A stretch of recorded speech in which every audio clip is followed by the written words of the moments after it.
Hello pharma student, कैसे हैं आप सब? बढ़िया मज़े में। चलिए, जैसा आप लोग को पता है दोस्तों, हम लोग पढ़ रहे हैं diploma in pharmacy second year का subject pharmacy law and ethics, जो कि दोस्तों हम लोगों ने पिछली क्लास में चैप्टर नंबर 1 को कंप्लीट किया था। आज के लेक्चर में स्टार्ट करेंगे चैप्टर नंबर 2। चैप्टर नंबर 2 आज के लेक्चर में दोस्तों पढ़ेंगे।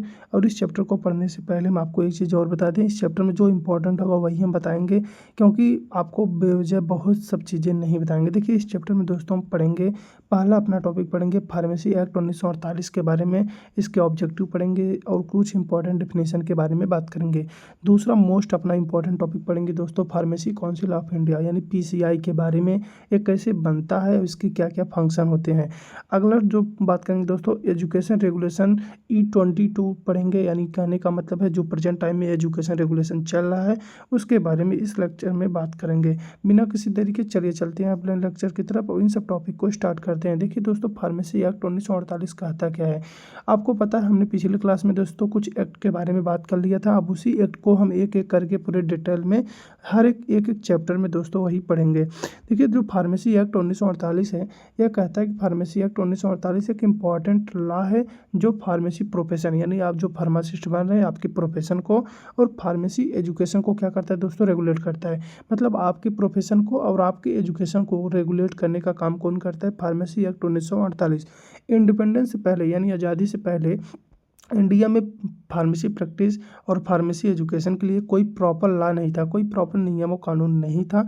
इस कारण कई लोग बिना प्रॉपर क्वालिफिकेशन के मेडिसिन डिस्पेंस करते थे, जिससे ड्रग सेफ्टी और पेशेंट हेल्थ पर रिस्क बढ़ जाता था।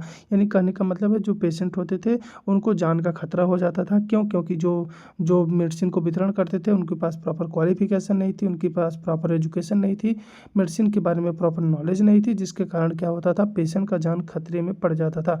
इस समस्या को देखते हुए सर दोस्तों जो ये दिक्कत हो रही थी, इस समस्या को देखते हुए ड्रग इंक्वायरी कमेटी ने, health survey and development committee ने, इन दोनों ने मिलकर क्या किया, गवर्नमेंट को एक रिकमेंडेशन दी, एक सलाह दिया कि फार्मेसी प्रैक्टिस करने वाले व्यक्ति के पास प्रॉपर नॉलेज होनी चाहिए, क्वालिफिकेशन होनी चाहिए।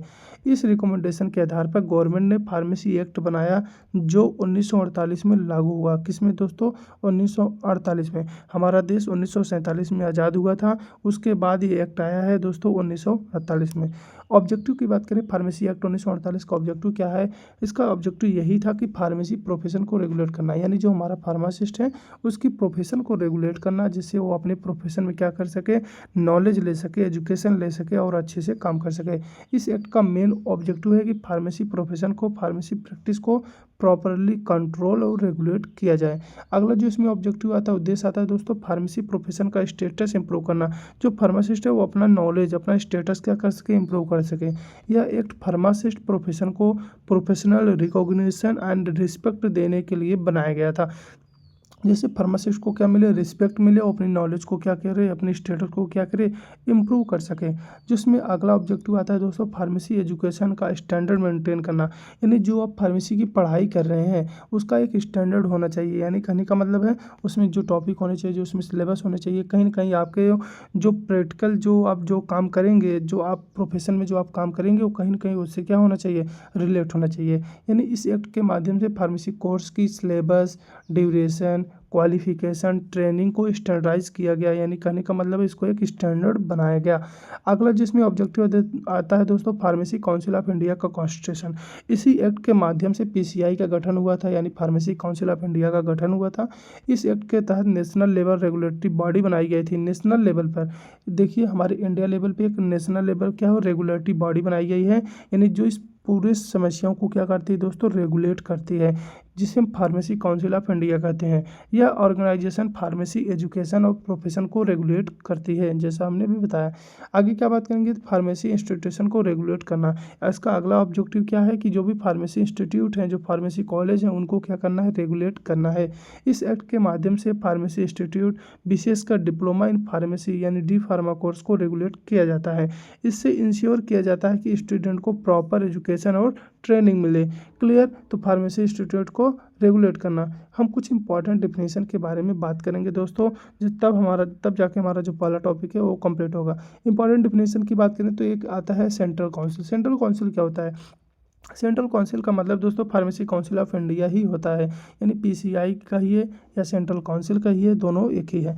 यह फार्मेसी एक्ट 1948 की सेक्शन 3 के तहत बनाई गई थी। इसका मेन काम है कि फार्मेसी एजुकेशन और प्रोफेशन को क्या करना है दोस्तों, रेगुलेट करना।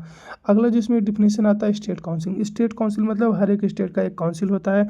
जैसे आप अपने स्टेट की बात करेंगे तो UPPC Uttar Pradesh pharmacy council जब जाएंगे, एक साइट होता है जहाँ पे आप जाके अपना रजिस्ट्रेशन करवाते हैं अपना डिफार्मा कंप्लीट करने के बाद। स्टेट काउंसिल का मतलब होता है दोस्तों स्टेट फार्मेसी काउंसिल। यह सेक्शन 19 के तहत इस्टेब्लिश की जाती है।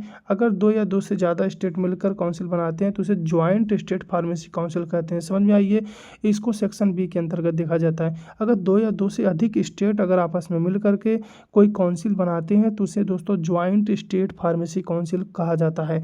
क्लियर। आगे बात करेंगे मेन वर्क। इसमें मेन वर्क क्या होता है, फार्मासिस्ट का रजिस्ट्रेशन। जो स्टेट फार्मेसी काउंसिल होती हैं ये क्या करती हैं दोस्तों, फार्मासिस्ट का रजिस्ट्रेशन करती हैं।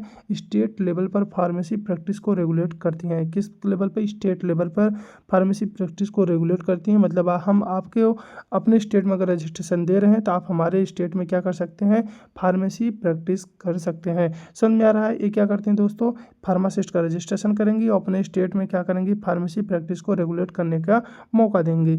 अगला जो इसमें आता है दोस्तों, अगला डिफिनीशन है रजिस्टर्ड फार्मासिस्ट। रजिस्टर्ड फार्मासिस्ट क्या होता है समझिए। रजिस्टर्ड फार्मासिस्ट वह होता है, रजिस्टर्ड फार्मासिस्ट वह व्यक्ति होता है जिसका नाम स्टेट रजिस्टर्ड ऑफ फार्मासिस्ट में रजिस्टर्ड हो। कहने का मतलब एक रजिस्टर होता है एक स्टेट का, जिसमें क्या होता है सभी फार्मासिस्ट का नाम लिखा होता है। तो अगर उसमें आपका नाम लिखा हुआ है तो आप क्या हैं, एक रजिस्टर्ड फार्मासिस्ट हैं। यहाँ साइड में मैं अपना रजिस्ट्रेशन जो अपना होता है कार्ड होता है मैं यहाँ पे लगा दूंगा, आप लोग देख लीजिएगा किस तरीके से रजिस्टर्ड उसमें लिखा रहता है कि आपका जो नाम है क्या है, रजिस्टर्ड है। क्लियर। तो जो फार्मेसी प्रैक्टिस लीगलाइज कर सकता हो, यानी कहने का मतलब है जिसका नाम रजिस्टर्ड है वो क्या कर सकता है, फार्मेसी प्रैक्टिस को लीगल तरीके से प्रैक्टिस अपना कर सकता है, लीगल तरीके से अपना काम कर सकता है। इसका मतलब है केवल रजिस्टर्ड फार्मासिस्ट ही फार्मेसी प्रैक्टिस कर सकते हैं। इसका क्या मतलब हुआ कि जितने लोग क्या हैं रजिस्टर्ड हैं वही फार्मेसी प्रैक्टिस कर सकते हैं। जिनका अभी तक रजिस्ट्रेशन नहीं हुआ है उनको फार्मेसी प्रैक्टिस करने की अथॉरिटी नहीं होती, यानी उनको अनुमति नहीं होती है। आगे बात करेंगे दोस्तों, जो अगला डिफिनीशन आता है फर्स्ट रजिस्टर्ड। फर्स्ट रजिस्टर्ड क्या होता है, फर्स्ट रजिस्टर्ड वह रजिस्टर्ड होता है जिससे स्टेट गवर्नमेंट तैयार करती है। क्या कौन तैयार करती है दोस्तों, स्टेट गवर्नमेंट। यानी स्टेट फार्मेसी काउंसिल बनने से पहले यह रजिस्टर्ड फार्मेसी एक्ट के चैप्टर 5 के तहत बनाया जाता है। यानी कहने का मतलब क्या है, जो भी रजिस्टर क्या होता है, फार्मेसी एक्ट के चैप्टर 5 के तहत बनाया गया है। और स्टेट फार्मेसी काउंसिल बनने से पहले यह होता था, क्या होता था, स्टेट फार्मेसी काउंसिल बनने के पहले। क्लियर। आगे बात करेंगे सेंट्रल रजिस्टर। सेंट्रल रजिस्टर क्या है, वही चीज़ें इसमें होंगी। यानी सेंट्रल रजिस्टर वह रजिस्टर होता है जिसे मेंटेन करती हैं कौन, PCI pharmacy council of India. क्यों, ये सेंट्रल लेवल पे है और ये नेशनल लेवल पे है। इसमें इंडिया के सभी रजिस्टर्ड फार्मासिस्ट की इंफॉर्मेशन होती है। किस, इंडिया के जितने भी रजिस्टर्ड फार्मासिस्ट हैं इस सेंट्रल रजिस्टर में उन सबका इन्फॉर्मेशन होगा। और फर्स्ट रजिस्टर्ड का मतलब होता है जो स्टेट गवर्नमेंट तैयार करती है और इसमें स्टेट के जितने भी रजिस्टर्ड फार्मासिस्ट हैं उनकी इन्फॉर्मेशन होती है। आगे बात करेंगे दोस्तों, जो अगला हमारा इसमें डिफिनेशन आता है डिस्प्लेस्ड पर्सन।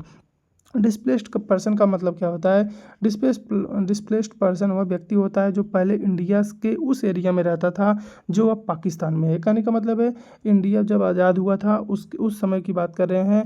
जो लोग पाकिस्तान से भारत आ गए थे, यानी कहने का मतलब है उस एरिया से भारत आ गए थे जो प्रेजेंट टाइम में भी क्या हो रहा है, अभी पाकिस्तान में है।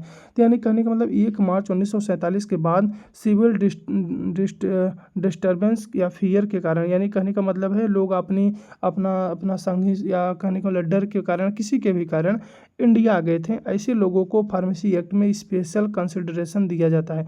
यानी जो लोग आज़ादी के, यानी 1 मार्च 1947 के बाद पाकिस्तान को छोड़ कर के क्या आ गए थे, भारत आ गए थे, किसी भी कारण, डर के कारण, सिविल डिस्टर्बेंस के कारण, ऐसे लोगों को फार्मेसी एक्ट में स्पेशल कंसिडरेशन दिया गया है।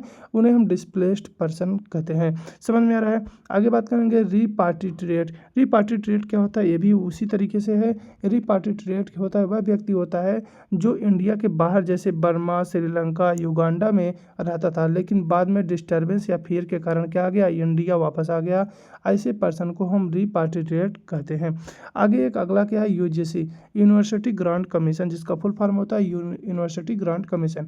यूनिवर्सिटी ग्रांट कमीशन यह ऑर्गेनाइजेशन है जो कि यूजीसी एक्ट 1956 के तहत बनाई गई थी। इसका मेन फंक्शन होता है दोस्तों यूनिवर्सिटी को रिकॉग्निशन देना, यानी एक यूनिवर्सिटी को क्या पहचान देना, टीचिंग स्टैंडर्ड मेंटेन करना, एग्जामिनेशन करवाना यानी पेपर करवाना, रिसर्च स्टैंडर्ड कंट्रोल करना। जो भी रिसर्च स्टैंडर्ड है उनको कंट्रोल करने का काम कौन करता है, यूजीसी करता है, यूनिवर्सिटी ग्रांट कमीशन करता है। अगला जो हमारे इसमें टॉपिक आ रहा है दोस्तों, उसको बात करेंगे फार्मेसी काउंसिल ऑफ इंडिया यानी पीसीआई के बारे में नेक्स्ट लेक्चर में। तब तक आप इतना पढ़िए क्योंकि हमारा वीडियो लंबा हो जाएगा, हम नहीं चाहते हमारा वीडियो लंबा हो। ठीक है, तब तक आप इतना पढ़िए दोस्तों, अगले पार्ट में हम इस चैप्टर को कंप्लीट कर देंगे। ठीक है, तब तक लिए अगर आपने चैनल को सब्सक्राइब नहीं किया है तो चैनल को सब्सक्राइब करिएगा, अपने फार्मा दोस्तों के साथ शेयर करिएगा। ठीक है, बाय बाय।